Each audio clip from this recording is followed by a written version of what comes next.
Where is it? No? Just not here this time?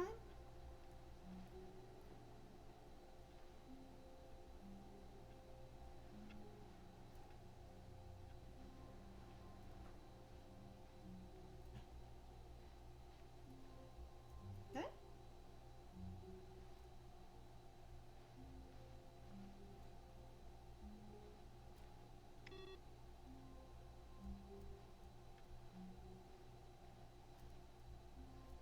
Hmm.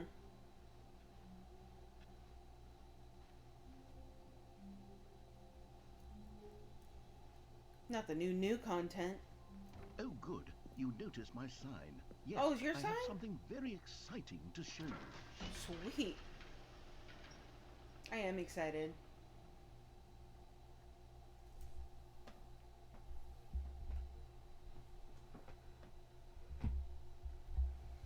Readjust real quick. Hope it doesn't fuck up my model. Oh, my leg.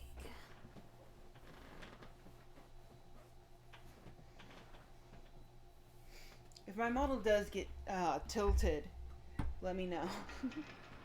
Because I can't see it with the setup I have here.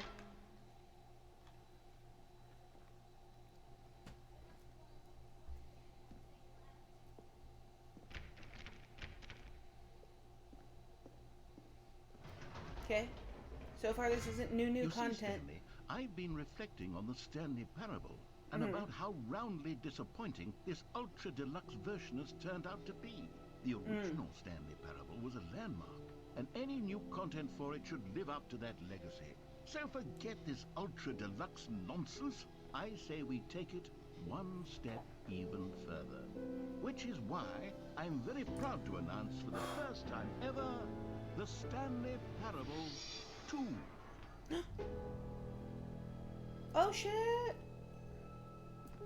A whole new game? You see, isn't this far superior to a measly re-release with a few minor additions? Think of all the new territory we'll cover with a fully fledged sequel. An entirely new experience, built from the ground up. Why, there are so many possibilities. It could go in so many different directions. This is what fans have truly been asking for. You think?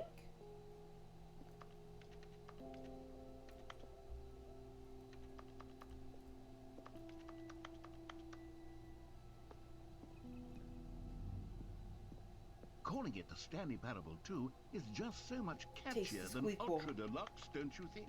Ultra Deluxe? What does it even mean? But the Stanley Parable 2, now that's an artistic statement right there. It's future-oriented. It screams progress and innovation and long-term franchising potential. You think?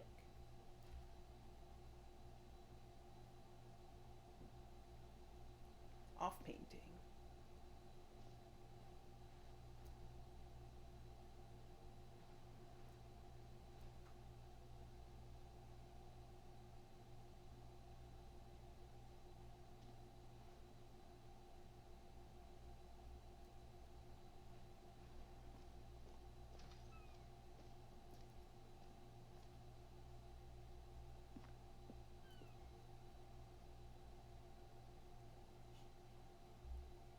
Color red, leverage, holistic value. I don't think it has. I mean, it's technically. It could be holistic.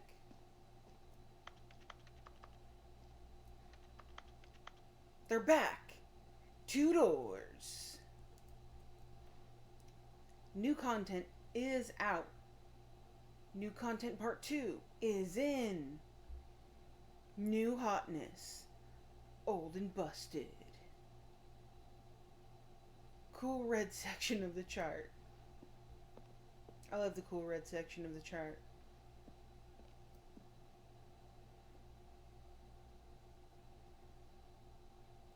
That's true.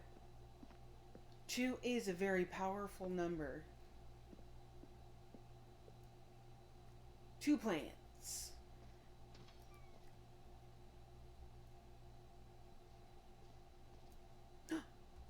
2 Stanleys.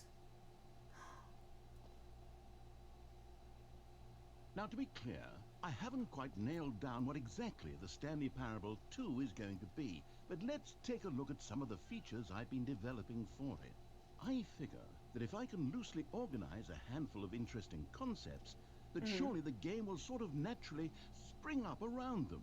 It'll all work itself out. Game development is much more of a fuzzy magic than anything scientific or logical, really.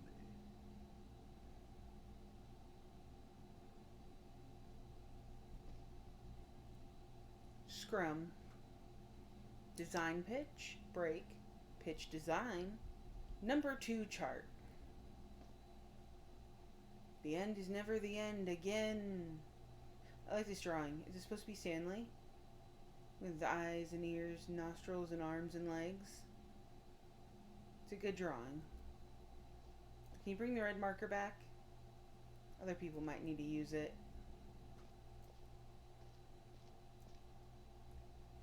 Oh, what's it say?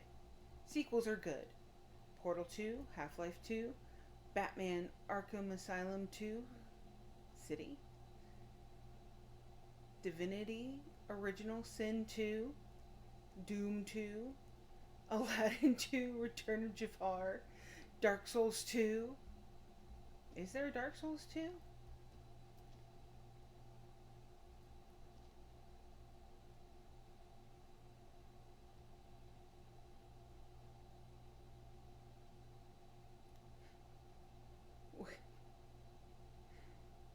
Okay, hold on. The Stanley Parable is the prequel to the Stanley Parable 2 is the sequel to the Stanley Parable is the prequel to the Stanley Parable 2.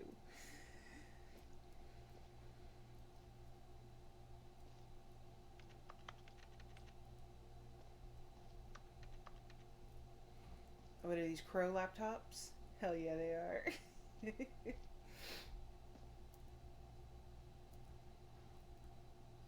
How fun is that if I can't just walk into the dark? This way to the showroom floor. New features. New content.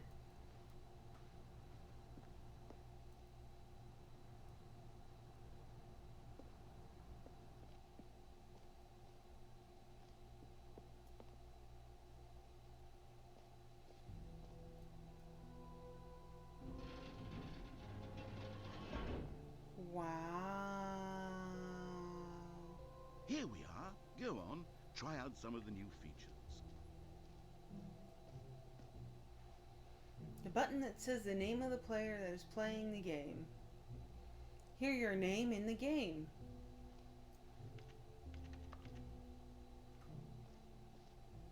Enjoy the new features. Epilogue.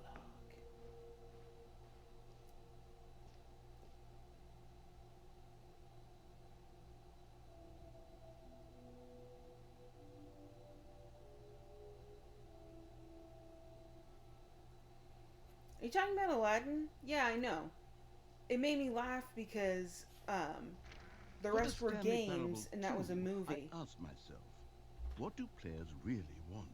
And of course, So it was like first game, and game, most game, obvious answer is movie? that they want to be individually recognized and validated as people. So with that in mind, my first addition to the game is this button which speaks the name of the person playing the game. Isn't that wonderful?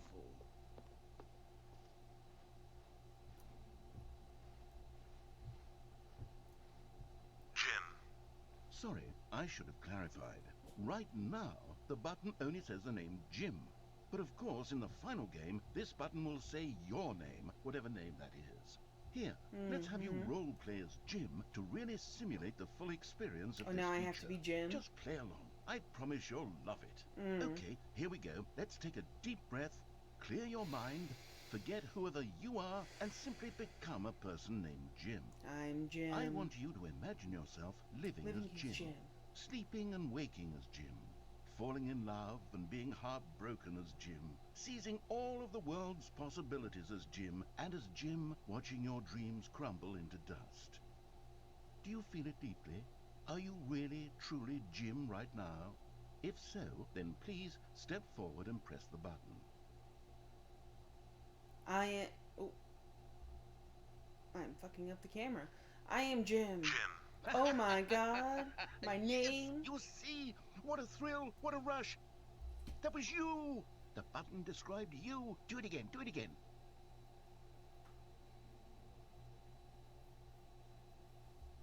Oh, I did, didn't I? Jin. Oh, it hits even harder the second. If this were the only new feature in the Stanley Parable 2, it would still be worth the money. Let's take a break from the gym button. I'm too emotionally drained from all of this personal validation.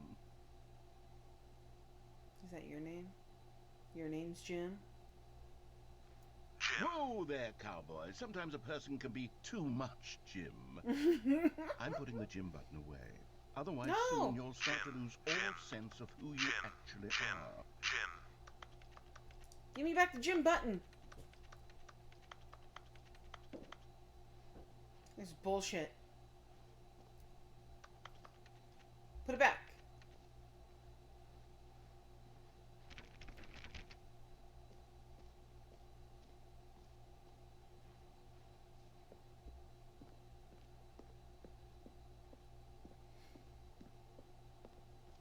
Also, you know I have the memory of, like, a hamster. I can't remember things. I suppose I could allow only people named Jim to play the Stanley Parable 2. That would actually save me the work of finishing this feature. Oh shit, merch? I saw the new content, and all I got was this shirt.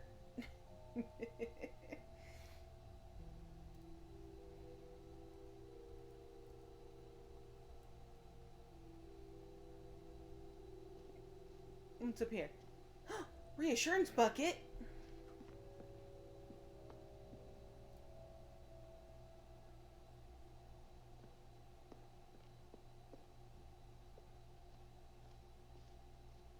Scan the QR codes.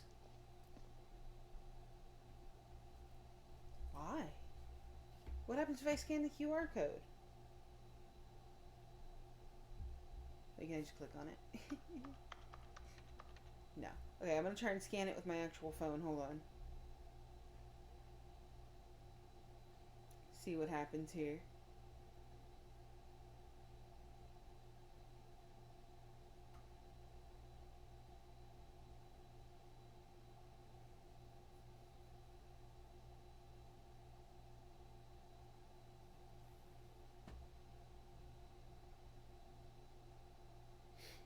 It took me to a website called the Stanley Parable 2. Oh, it's an official website. A sequel, huh?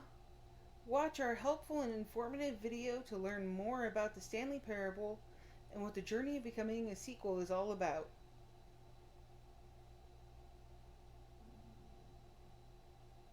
Taste the sequel. I don't want to taste the sequel. If there's any volunteers that want to taste the sequel, come on down to the StanleyParable2.com. Get a lick in, I guess. Alright, bucket time. Bucket time. A common complaint of the Stanley Parable was that it was confusing and paradoxical, that it engendered a chaotic sense of reckless despair in those who played it. Well, I'm happy to say that after Where's my much bucket? consideration, I've engineered a clever solution to this fundamental problem with the game. It's But where the is it? Stanley Parable Reassurance Bucket. You see, Stanley, anytime you're holding the bucket, a sense of calm and ease will fill your mind and your heart. It's true. Yes, give me the bucket. Give me the As long bucket. as you hold on Give me to the bucket. the many Give me the bucket. disorienting contradictions of the Stanley Parable will feel perfectly normal and perhaps even comforting. Yes, You bucket may time. even Give come me. to long give for me- the gentle give me the embrace bucket. of jarring cognitive dissonance while the bucket is in your arms. And to be honest, it's me a the bucket. much more convenient solution for me than actually redesigning the game to be less uncomfortable. Can you imagine what a Give me pain the in the bucket. ass that would be? Yes, the bucket is the perfect solution. Give me it. Come on, give it a try. Yeah, bucket! Can you feel it? The Yeah. glow of comfort, even in the face of crushing despair, must already be sweeping through your body. And in fact, can I say that I do believe the bucket lends you an air of charisma as well? I think that just holding it has made you the slightest bit more attractive as a person. Oh, thank The you. benefits of the bucket seem to go on and on, don't they? All this and more await you in the Stanley Parable 2. Nice. I'm taking this. This is my bucket now. Does anyone give out awards for most enjoyable bucket in a video game? They That should. really should be an award if it isn't already.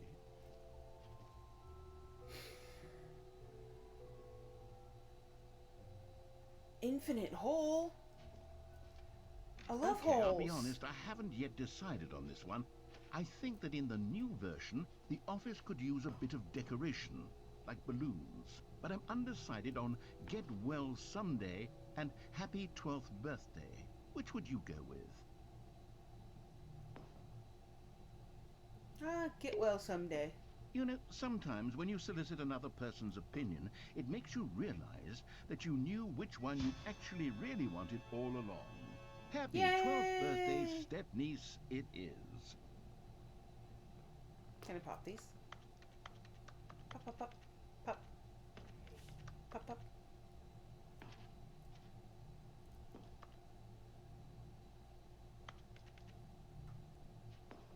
What's that one doing? It's just stuck.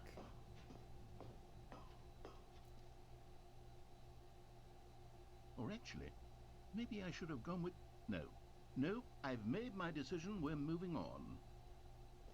Are you sure? Come now, you've already made your choice. It's true that you chose badly, but we all have to move on from our mistakes. Are you sure? Is this really the balloons you want?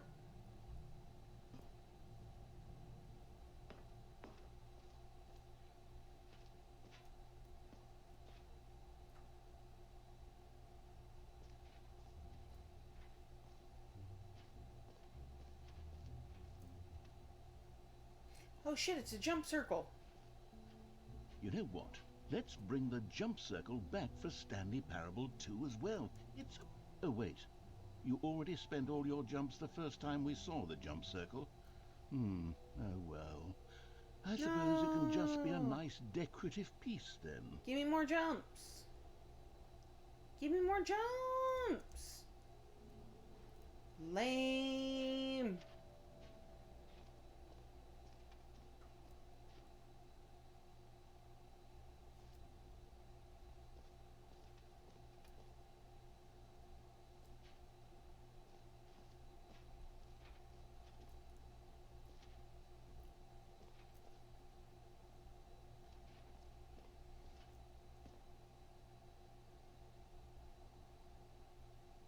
No more steps. It just works. Get yours now. Now here's something special. You remember that broken test achievement that got left in the game on accident? Well, I'm developing a technology to simply give you the achievement. Yes, you see, you'll come to this lever, and when you pull it, the achievement will be given to you. It's as simple as that. Okay, perhaps I should have clarified. This is technology that will exist. Right now, the achievement is still fully broken. I'm not a wizard, Stanley, but I guarantee it will be fixed in the sequel to at last satisfy the hordes of ravenous fans all over the world who have been uproariously demanding this feature. Gamers, we hear you, and I promise it will happen.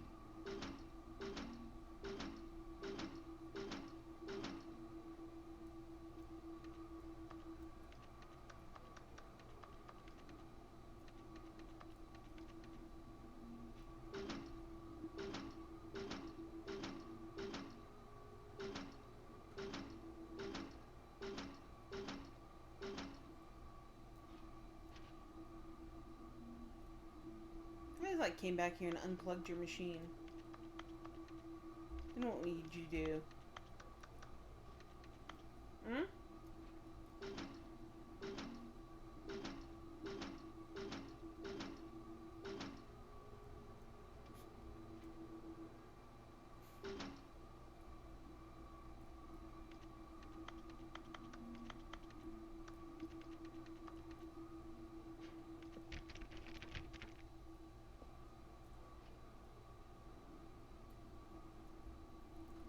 Hey, where's the infinite hole, though? Infinite hole.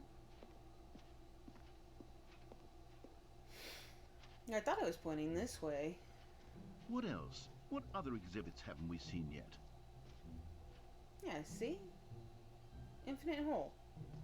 Oh, it's like down this way.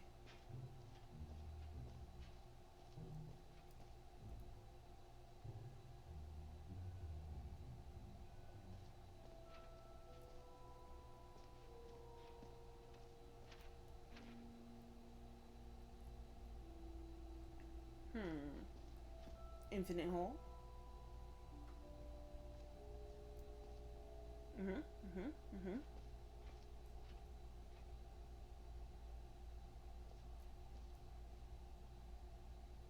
It just keeps going. Stanley, here's an idea that I'm truly fond of. It's never been done before in a video game. This is, in fact, a hole that you can fall down forever. That's right. Infinite falling. You can fall until the end of time, if you like. A stunning leap forward for video games as a medium. Infinite hole.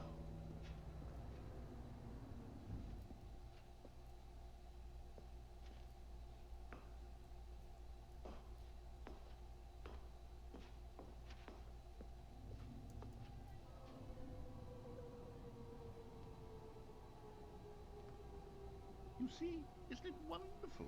One of my more ingenious concoctions, if I It sure do is say something. So. Now then, since you've gotten to see the infinite hole, you can press the teleport button to pop back up to the top, and we can continue onward. Nah. Now, I don't mean to be a bummer, but I do recommend you use the teleport button to go back to the top. Nah. Maybe do it on the sooner rather than later spectrum of things. Nah, I got a bucket. I'm good. Okay, Stanley, I don't know quite how to say this tactfully, but it's possible that I slightly exaggerated the infinite nature of the hole. Is it a very, very deep hole? To be certain it is. It's an extremely deep hole. I don't want anyone to say that it isn't an astonishingly deep hole. It is. Is it infinite? Well, that sort of depends on your definition of infinity. From one perspective, the infinite is merely philosophical in nature. It's more of a... Okay, well, good for you. You found the bottom of the hole. Hey, You and we found didn't that, die. Stanley. I'm a liar and a cheat, and you're so clever. Look, I think the issue here is just that you're unusually fascinated by falling. What normal person actually wants to fall infinitely? I figured the hole was as deep as anyone would actually need. Don't you put this on me. Maybe you're the problem. I'm not the problem. I'm the main character. I think we both said some things we didn't mean. Why don't we just put all this behind us and agree to just call the hole mostly infinite? No. If that works for you, then go ahead and press the teleport button to warp up to the top of the hole and we can move on. I'll just be up here when you're ready. I want an infinite hole.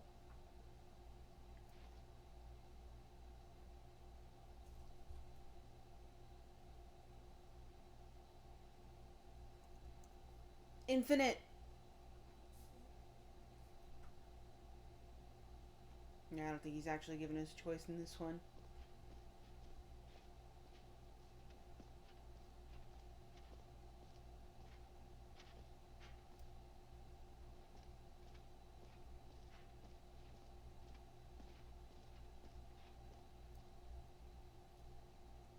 Alright. Great. Now, I'm very excited to show you. Oh, for heaven. You see, I was right. The problem is you. The problem is that you like holes too much. Not normal.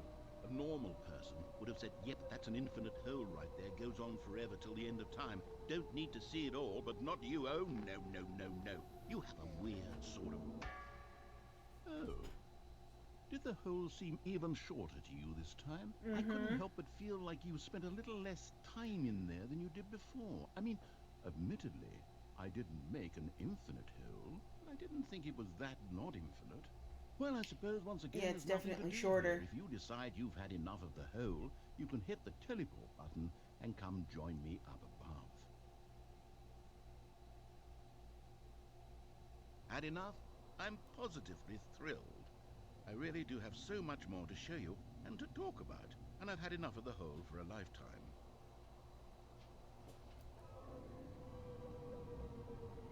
Gosh, how could I have guessed? You're back in the hole. If this starts to become a thing where... Wow. Okay. Yes. I'm Why did starting it to twitch become like that? extremely certain that the hole is not only not infinite, but that it's growing steadily less and less infinite. I suspect that I'm starting to hit the point where it's no longer feasible to call the hole infinitely deep, even by the lax overall standards for accountability and marketing. What's going on here? Stanley, I have no explanation for the uncertain nature of the hole's length. Here, let's try something. Let's pop back up to the top, and we'll see if it gets any shorter. Hey, now you're thinking with holes. Well, there it is. The shame of my life. How is this still appealing to you? I know you're obsessed with holes, but at this depth, I just can't see this scratching the it. Oh, who am I to judge? You just do whatever it is you're here to do and hit the teleport button when you're ready to move on.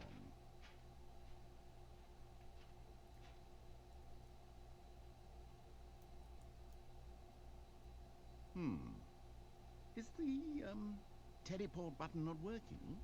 No, You sure? I'm Well, sure. I really don't have an explanation. It was working just a moment ago. Try it again. Still nothing? Well, Nope. I suppose there is one thing I can do to fix this. I'm out. Goodbye, Stanley. You couldn't bear to be away from the hole, and now you'll get more time with it than you could ever have asked. It's a win for everyone. You get to be with the hole, I get to do literally anything else. Take care, Stanley. I hope you and the hole have a wonderful rest of eternity. We will. Oh, you forgot the bucket. We have a bucket too. It's me, the hole in my bucket.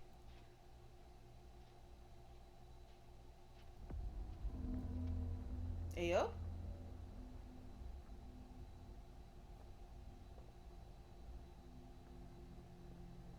Hello?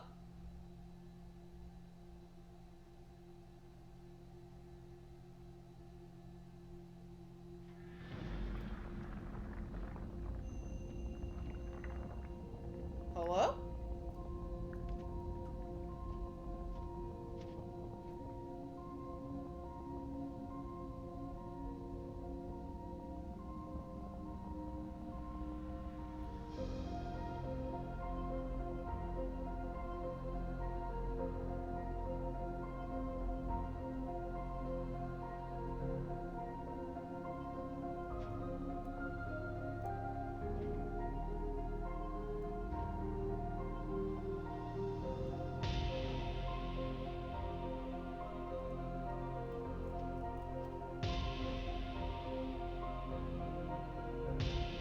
Oh my god. Why isn't he holding the bucket?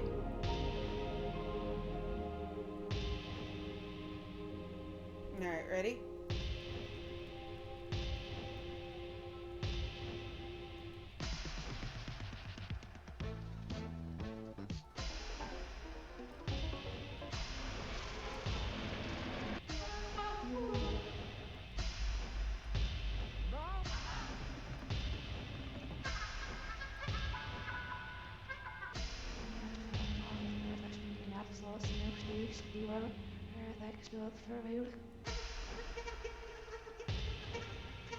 Change your reality.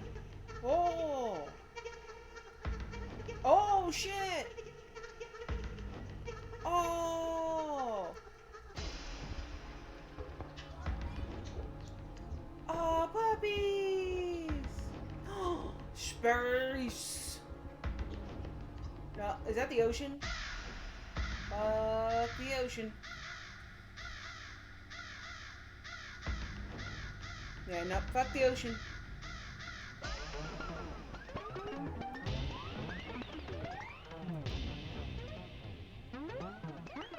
Change myself.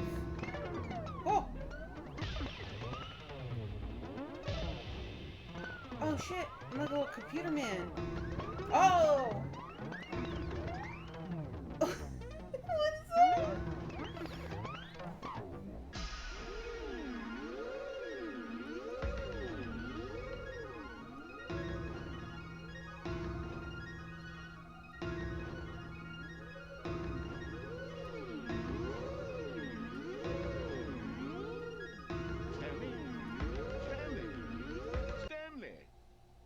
you're awake. It seems you had sort of dozed off there, drifting away into dreamland. But we can't have that, Stanley, because this hole is just so darn fascinating that I want you to be wide awake for every second of it. You don't want to miss a single moment. So how about if I just pop in from time to time and wake you up to keep you really truly focused on the hole? That sounds good From to me, the looks man. of things, you and I will have many, many years here in this hole. With the And bucket. I'm looking forward to all of them. Stay alert, Stanley. I'll be back. Toodle-pip. You forgot about the bucket again. Bucket's here too.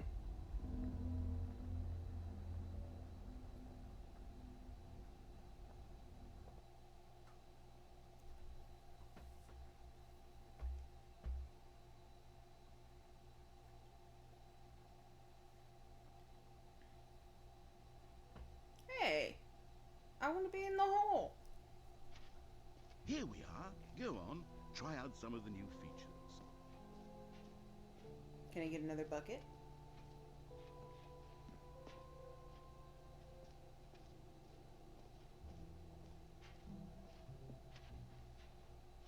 No.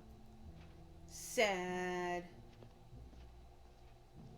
Hole's not infinite. Buckets can't be infinite.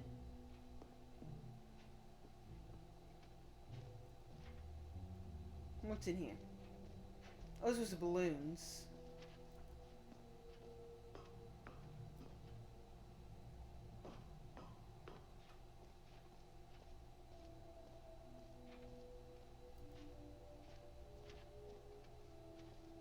Achievement. What else we got?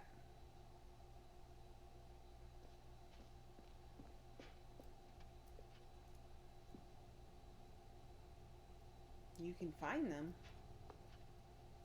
Collect them all.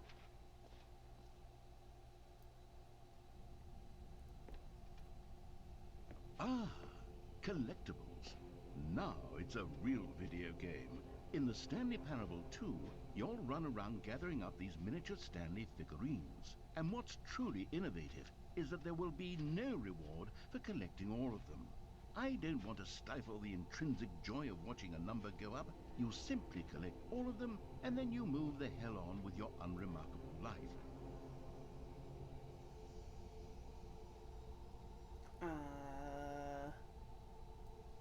Okay. Yay! 1 out of 6 Stanleys.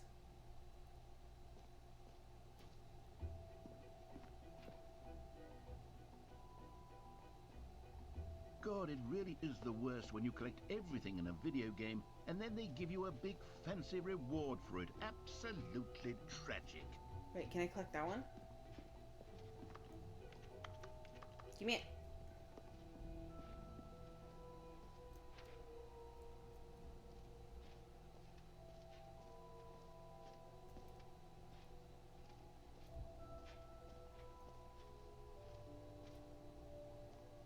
He's facing the other way now.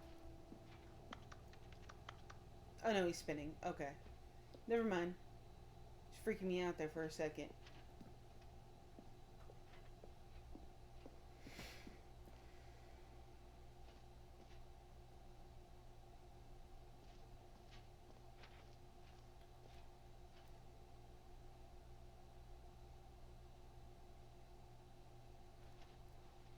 Jump circle, this map, free achievement, the button, merch, settings world champion. I think we saw that. Reassurance bucket, office decorations, epilogue, collectible, infinite hole, and the exit.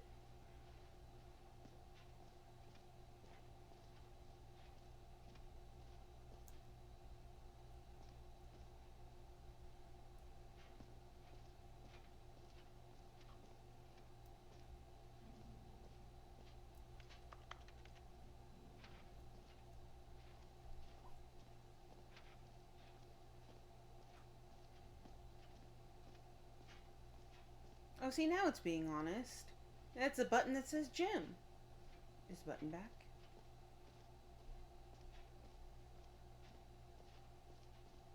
Can I push the button again? No. He took the button. And he's not giving it back.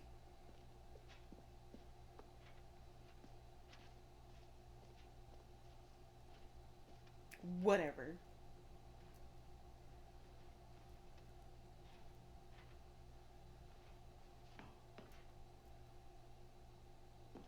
An epilogue Let's see would be what the fun, wouldn't it, epilogue's about. Stanley? Yes, yes, it will go at the end of the, well, we'll figure that out later.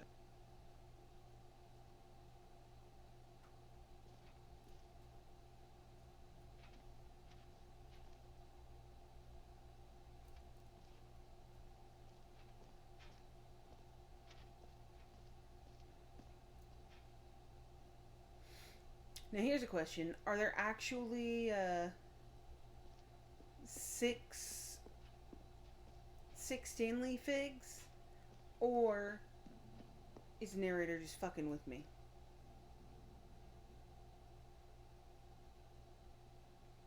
Settings World Champion.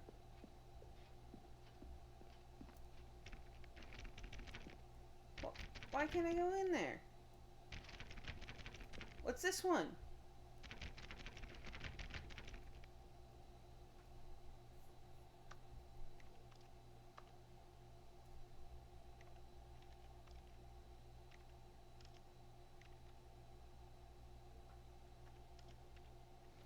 Let's see if there's a setting for World Champion.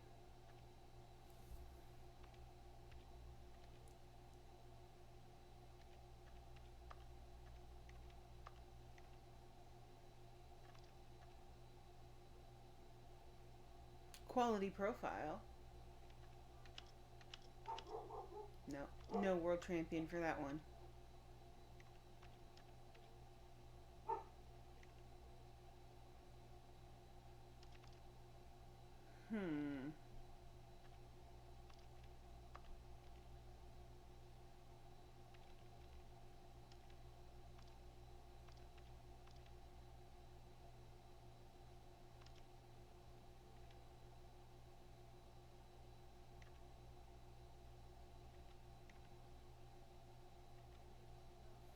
Okay.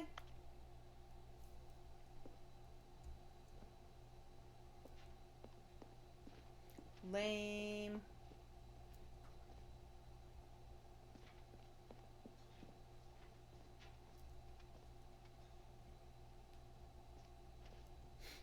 Mostly infinite hole.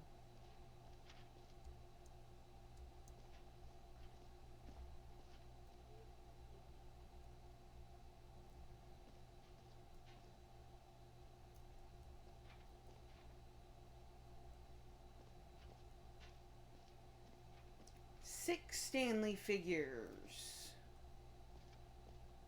Will I find them all? Maybe.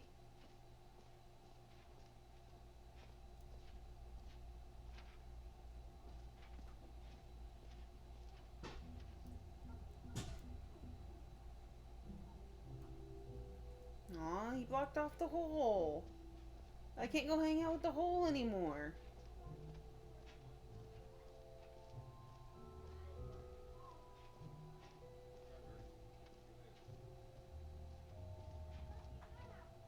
That's new.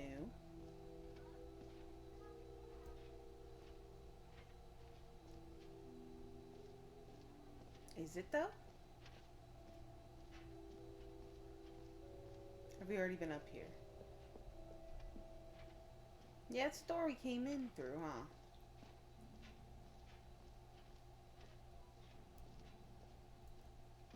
Yeah, that's just the epilogue door.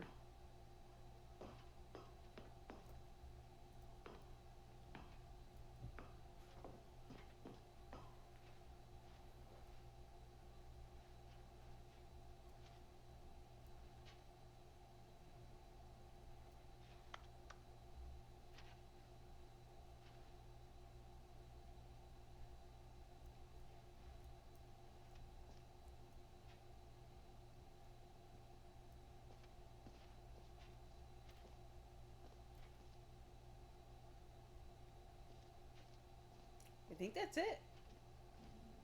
That's all the content.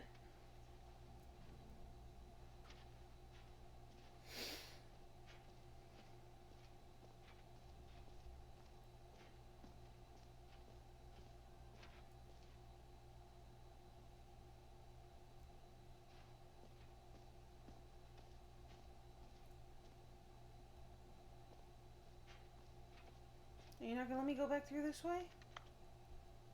Come on, man.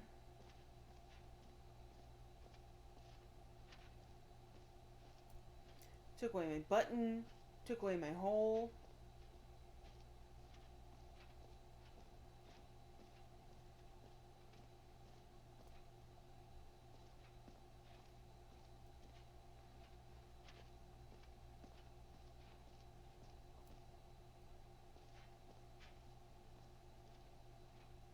Guess we just go to the exit, huh?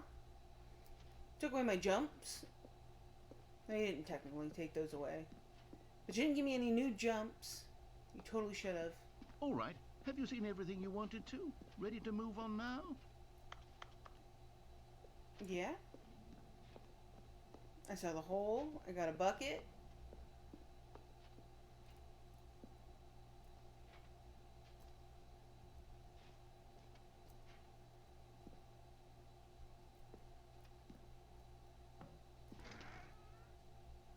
So, Stanley, what do you think? Do you like all of the new features? Yes, I know it's not exactly clear yet how exactly these features will come together as one single coherent video game, but I can feel it in my soul. It's going to work. There's definitely a good game in there somewhere. Say, let's do an experiment. I'll arrange these new features together, and we'll see whether or not it coheres into a meaningful gameplay experience. Okay. Are you ready? Here it is. I give you the Stanley Parable 2.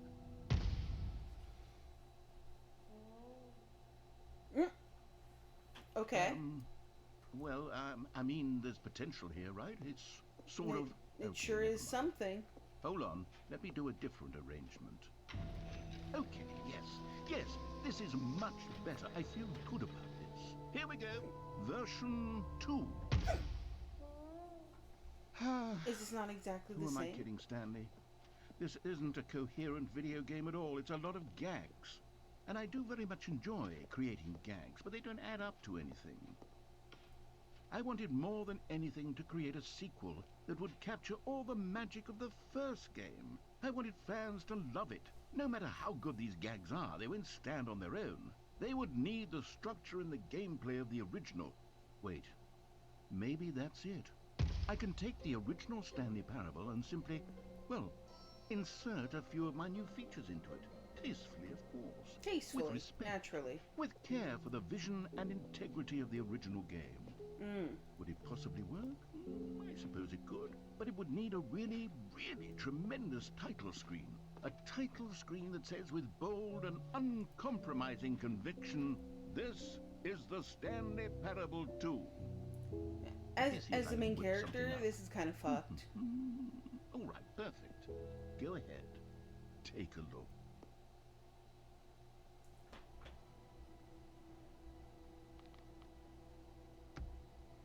Wait, now do we have it?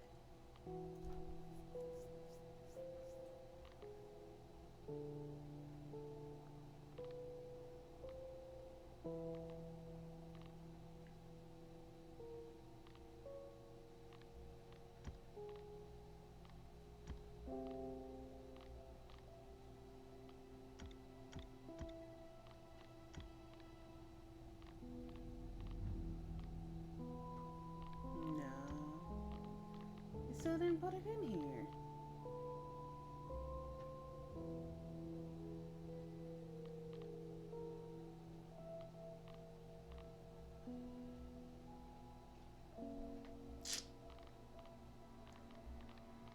It's not in your settings, man. Come on.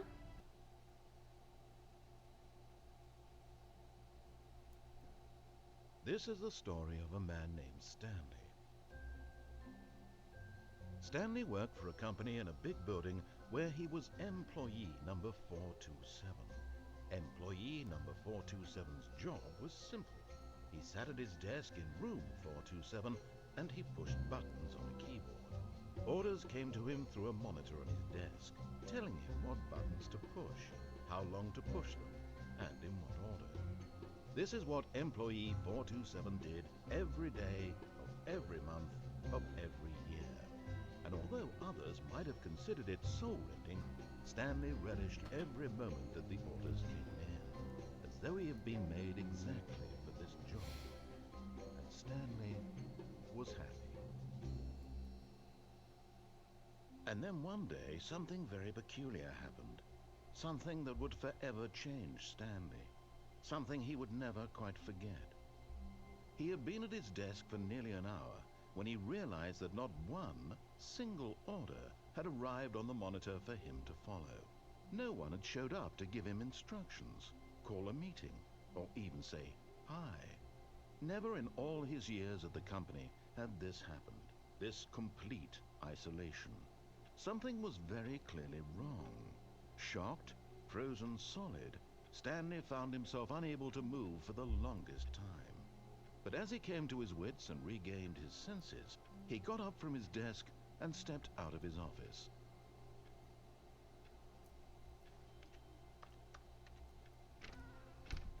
But Stanley simply couldn't handle the pressure. What if he had to make a decision? What if a crucial outcome fell under his responsibility? He had never been trained for that. No. This couldn't go any way except badly. The thing to do now, Stanley thought to himself, is to wait. I was hoping because it was a sequel, Nothing will break me. it'd be a In little here different. I can be happy forever. I will be happy. Stanley waited. Hours passed, then days. Had years gone by? He no longer had the ability to tell. But the one thing he knew for sure, beyond any doubt, was that if he waited long enough, the answers would come. Eventually, someday, they would arrive. Soon, very soon now, this will end. He will be spoken to. He will be told what to do. Now it's just a little bit closer. Now it's even closer. Here it comes.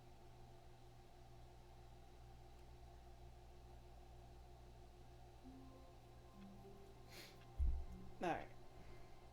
I got balloons. Happy 12th birthday, All of his Stephanie's. co-workers were gone.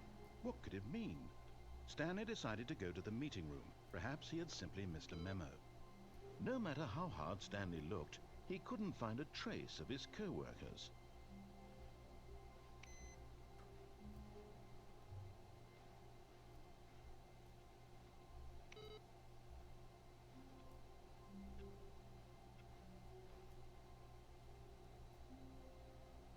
Stanley picked up the bucket.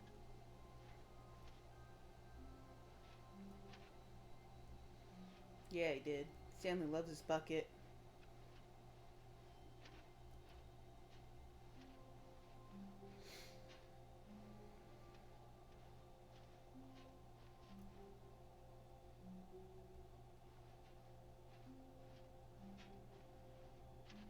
Stanley clutched the bucket tightly to his chest and entered the door on his left.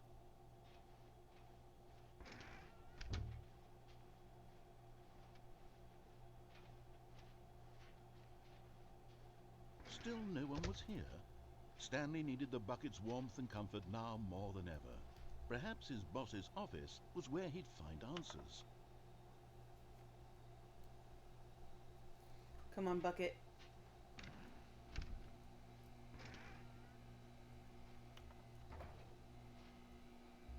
Oh, Stanley, can you feel it? The broom closet. It wants the bucket. You can feel that, can't you? The aura of jealousy. Can't have my bucket. It's as clear as day. This broom closet believes it deserves the bucket. Now it's my bucket. I can really feel it now. It's a bucket. It belongs in a broom closet. That's what the broom closet is trying to say here. It's supposed to go with the other cleaning supplies. Good for you, Stanley. Don't give in. Don't hand over the bucket. No. I know how hard it must be. It's Given my the bucket. pressure that the broom closet is putting on your shoulders right now, but you have to be strong. This is your bucket. This is your companion and lifelong friend. Yeah. You can't hand it over. Oh, no. We're getting into name-calling now, it seems. Is this how low the broom closet has sunk, that it has to resort to this stream of petty insults simply in order to get you to hand over the bucket? Stanley, I never liked this broom closet for a variety of reasons, but even this is worse than I had imagined. And wait, now the broom closet has the gall to imply that you and the bucket are not truly deep and lasting friends? That your relationship is purely superficial and convenient? that your life is so banal and meaningless that you'd feel the same sort of kinship towards any inanimate object which happened to lay in your path in an even partially enticing manner? Well, I never. Go on, Stanley. Lay into it. Really tell the broom closet off for its demeaning comments. Expand on the wide variety of experiences you and the bucket have shared together. Go through each of them point by point. I Share will. your journal entries detailing the rich emotional Me and this landscape bucket of are your best feelings friends, for the broom bucket, as they closet. have changed and evolved over the years. Let him have it. You'll never have a relationship with Bucket like I do. Okay, I've got you something which I think will help settle this debate once and for all. Here we go. There. Woo! Now it's settled. No more debate, no more discussion. Take a hike, broom closet, with all your meandering philosophical diatribes about the nature of cleaning supplies and their relationship to broom closets in the natural order of things. Natural order of things. All right, I've got a second sticker back here, and I'm going to slap it on as well because I think it's appropriate. Ha! I love it. You see, I feel that it works because the sticker is also a bucket. That way, if you're ever unsure whether the thing you're holding is a bucket or not, you can look down at this sticker and say to yourself, ah, it's a bucket. There really is a wide variety of applications for this sticker.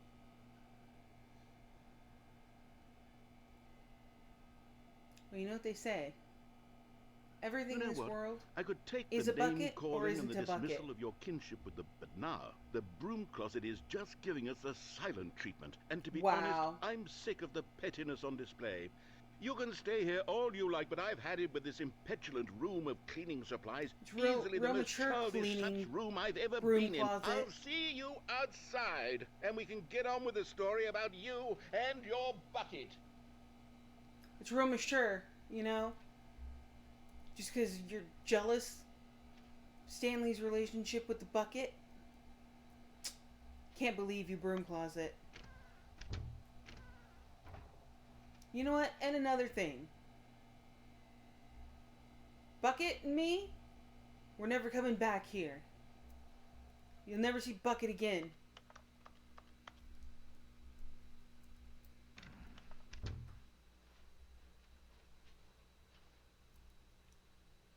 Coming to a staircase, Stanley and the bucket walked upstairs to the boss's office.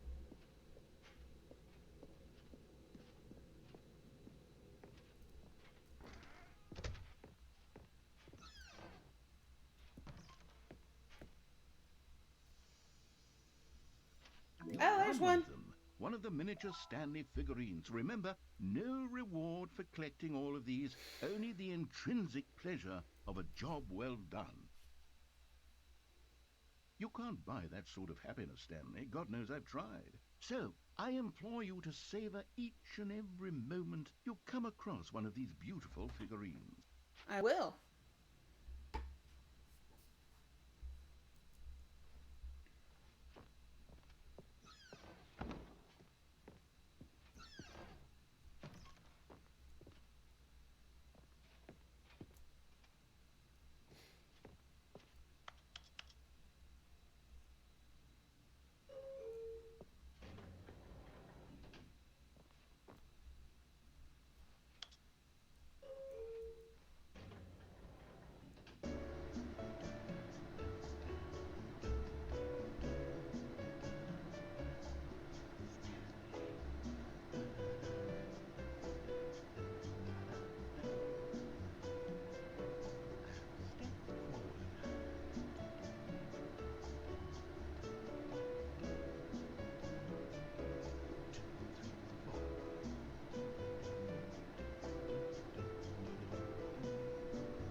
This is a really long elevator ride.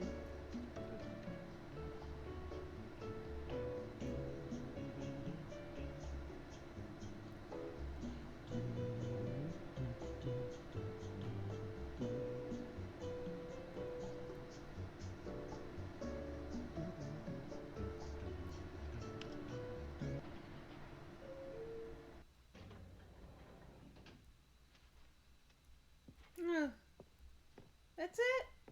Doesn't actually take us anywhere? Lame. Stepping into his manager's office, Stanley was once again stunned to discover not an indication of any human life. Crushed, but Stanley guessed the correct code by sheer luck. Was it that the bucket knew all along? Was the bucket guiding him? Yes, Hell yeah, the this bucket's is guiding certainly me. the most logical explanation. Me, Stanley. Oh shit, Another there's miniature another one. Stanley figurine. This, you know, there really must be a snappier name for these things. What about mini stands? Stanley figs? Or what about Stanlerines? Yes, I think I like that. Another Stanlerine under Yeah. your belt. Stanlerines. 3 out of 6. Halfway there.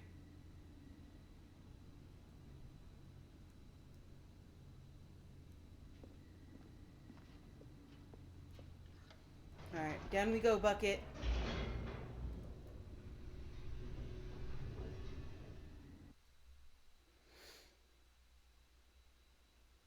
The elevator raced downward, plummeting towards an unknown fate.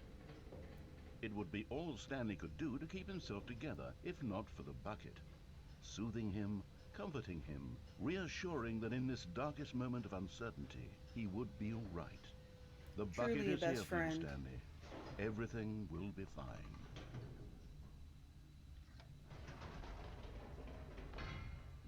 Wait, Stanley said to the bucket. Can we go back up? When I was pressing those keypad buttons, there was something very intriguing about the number 3. I want to go back so I can try pressing the number 3 again. The bucket said nothing. That's a lie. The bucket is always encouraging. The bucket said, yes, Stanley. That's a very good idea. The number 3 probably was intriguing. Let's go see what that number does if we press it. Here we are, said Stanley. Now I'm going to try out that number 3 button. He took the bucket over to the keypad and began absolutely slamming on the number 3. Well, he said, the number 3 is such a special button. I'm having the time of my life. Stanley looked expectantly at the bucket, but the bucket remained silent. This was a shock to Stanley, who had always felt such a connection with the bucket. How was this not as exciting to the bucket as it was to him? Once Stanley had had enough of the number 3, he got back in the elevator.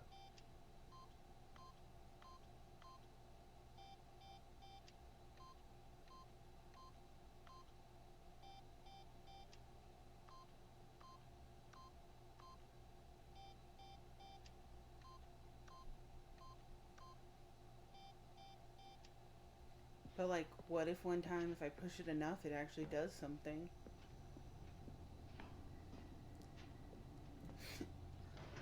Alright, let's go back down. Perhaps the bucket had missed something. Perhaps it had not seen how much joy Stanley got from slamming the number 3. It's true, Bucket. You should honestly pay more attention. Your vibes are kind of off there, A bud. hint of regret nagged in the back of Stanley's mind. Should he demonstrate the number 3 for the bucket again? Maybe we should, Bucket. Listen, one more time. I'll show you the number 3, okay? I'm just telling you, it's a good number. No, said Stanley to the bucket. You can't go on yet. Not till you understand how much the number 3 means to me. You and I have been through so much together, and I just want you to see what I see. Feel the happiness I feel. He smiled at the bucket, and the bucket said nothing.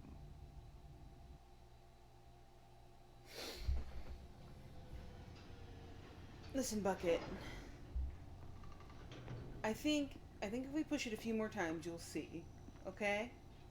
How? Here we go, said Stanley. Good, the number 3 This is. time I'll really show you. He ran to the number 3 and began to wail on it like a musician on a beloved instrument, weaving a concerto of truth and passion. He wielded the number 3 like a fine artist would wield a paintbrush. He told stories through the number 3, stories of his dreams and hopes and fears. And the whole time, he looked to his bucket for a reaction of some kind. Anything to let him know that the bucket appreciated what he was doing. The bucket conveyed absolutely nothing at all, only silence. Crushed by a wave of dejection, Stanley returned to the elevator.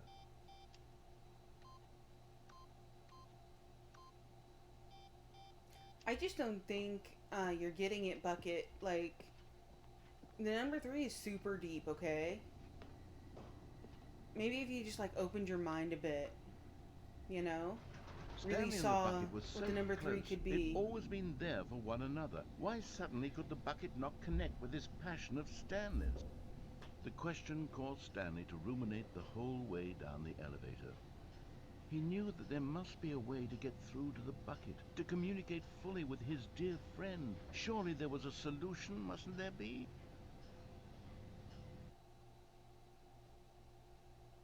There must be.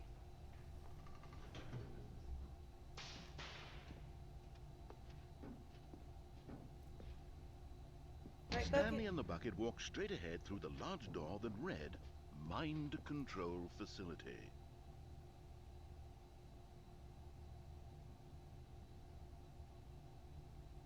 Alright, come on, Bucket. We're gonna get to the bottom of this.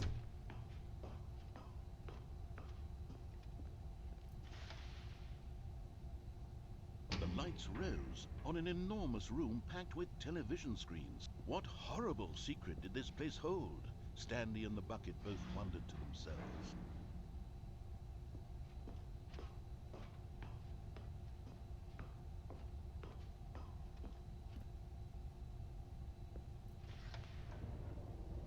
The monitors jumped to life, and Stanley nearly dropped the bucket in shock. Everyone in the office was being videotaped, monitored like guinea pigs. The bucket had never seen anything like this, and it very nearly burst into tears as No, Stanley it's okay, cradled it Bucket. gently, reassuring it that everything would be fine. It's okay, Bucket. We're here together. We can be strong. I'm strong for you, Bucket. Was the bucket under the mind control facility's influence as well? Had the bucket been told to do things it didn't wish to do? What kinds of things does a bucket want to do or not want to do in the first place? These questions raced furiously in Stanley's feeble mind. No! He screamed into the bucket. He couldn't accept it. His own life in someone else's control, never! He squeezed the bucket tighter. His one friend in the entire world. At this point, he could trust no one except for the bucket.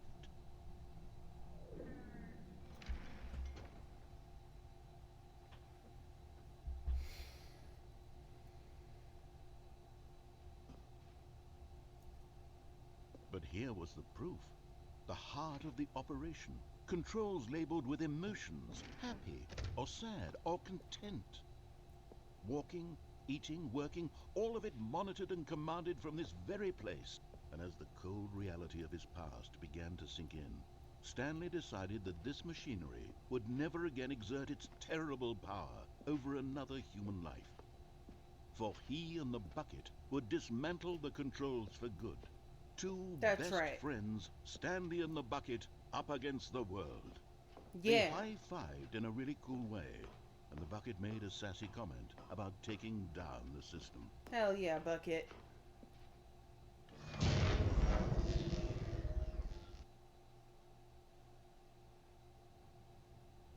Stanley and the bucket waited in blackness. Was it over? Yes, they had done it. Stanley and the bucket had defeated their greatest and darkest enemy, freed themselves from the tyrannical grip of the evil mind control machine. Freedom was now mere moments away. Excitedly, the two of them began to discuss the kind of life they wanted to live once they stepped through this massive door. The bucket wanted to learn to roller skate. Oh, Stanley hell wanted yeah. to sneeze in every country on Earth. Both Fuck of them yeah, wanted Stanley. to begin watching a movie, any movie, but then stop it halfway through and begin watching it in reverse from the end. True, it Sure. was a simple life they envisioned, but it was one they'd live together, with one another to lean on, to trust, to support, and Hello? No? What? Wait. What was happening? Why had the door stopped? Was Stanley and the bucket not about to be freed? An unbearable silence filled the room, lingering in uncertainty. Until finally the truth hit Stanley square in the face. This building did not want the bucket to leave. Even Well, the that facility sucks. itself We're leaving. recognized the incredible calming presence of the bucket, needed the soothing warmth of the bucket, would go to any lengths not to part with the bucket. No, no, no.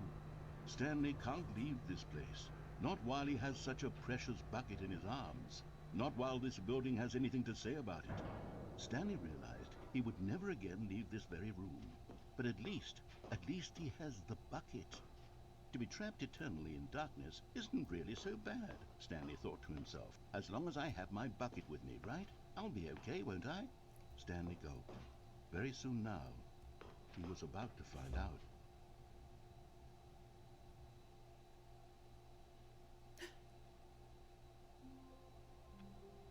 Alright. I think we're going to leave it here. The sequel is now paused. And I'm going to pick it back up next time.